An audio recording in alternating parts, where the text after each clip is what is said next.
కళ్యాణ్ తీరు చూస్తే తరచూ టీడీపీకి షాకులిస్తూ ప్రతిపక్షంలా కూడా ఉంటున్నారు. ఇటీవల హోంమంత్రి అనితపై సీరియస్ అయి రియాక్ట్ అయిన పవన్ కళ్యాణ్ తాజాగా కాకినాడ పోర్టుకు వెళ్లి అక్కడ కూడా అటు వైసీపీ ఇటు ప్రభుత్వానికి ఇబ్బంది కలిగించేలా వ్యాఖ్యలు చేశారు. వైసీపీకి షాకులిచ్చేలా మాట్లాడడం కామనే, కానీ టీడీపీకి ఇబ్బంది కలిగేలా మాట్లాడడం అనేది ఆ పార్టీ నేతలకు సంకటంగా మారుతోంది. కాకినాడ పోర్టుకు వెళ్లిన పవన్ కళ్యాణ్ అధికారులకు వార్నింగ్ ఇచ్చారు. కాకినాడ పోర్టు యంత్రాంగం మొత్తం స్మగ్లర్లకు సపోర్ట్ చేస్తోందని అన్నారు. కఠిన చర్యలు తీసుకుంటామన్నారు. ఎవరిని వదిలేది లేదని హెచ్చరించారు. చట్టానికి ఎవరు అతీతులు కారు అన్నారు. ఆ మాటల్ని ఎలా తీసుకోవాలి అనేది హాట్ టాపిక్ అయింది. కూటమి ప్రభుత్వం అధికారంలోకి వచ్చి 5 నెలలైంది. అంటే ఈ పార్టీకి అధికార యంత్రాంగంపై ప్రభుత్వానికి సీఎం చంద్రబాబుకి పూర్తిగా పట్టుండాలి. అలా లేకుండా ఇప్పటికీ అధికార యంత్రాంగం ప్రభుత్వానికి వ్యతిరేకంగా పనిచేస్తుందని పవన్ కళ్యాణ్ అన్నారంటే దాని అర్థం ఏంటి? చంద్రబాబుకి పాలనపై పట్టు రావట్లేదు అనుకోవాలా?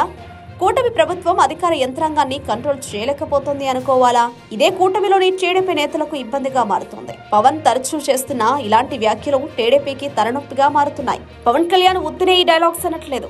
అసలు ఆయన పౌర సరఫరాల శాఖను జనసేన నేత అయిన నాదెళ్ల మనోహర్కి ఇచ్చేలా చేయడం వెనుక పెద్ద వ్యూహమే ఉంది. కాకినాడ నుంచి అక్రమంగా బియ్యం తరలుతున్న అంశం ఎన్నికల సమయంలో హాట్ టాపిక్ అయింది. అప్పట్లోనే ప్రత్యర్థి నేతలపై కాకినాడలోనే పవన్ కళ్యాణ్ విరుచుకుపడ్డారు.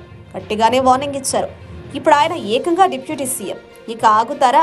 అందుకే కాకినాడ పోర్టుకు వెళ్లి మరీ బియ్యం అక్రమంగా విదేశాలకు తరలుతోందనే విషయాన్ని మరోసారి లేవనెత్తారు. ఇలా అటు వైసీపీ ఇటు టీడీపీకి పవన్ కళ్యాణ్ షాక్ ఇస్తున్నట్లయింది. తాజాగా పవన్ టూర్ వీడియోని జనసేన పార్టీ తన ఎక్స్ హ్యాండిల్లో షేర్ చేసింది.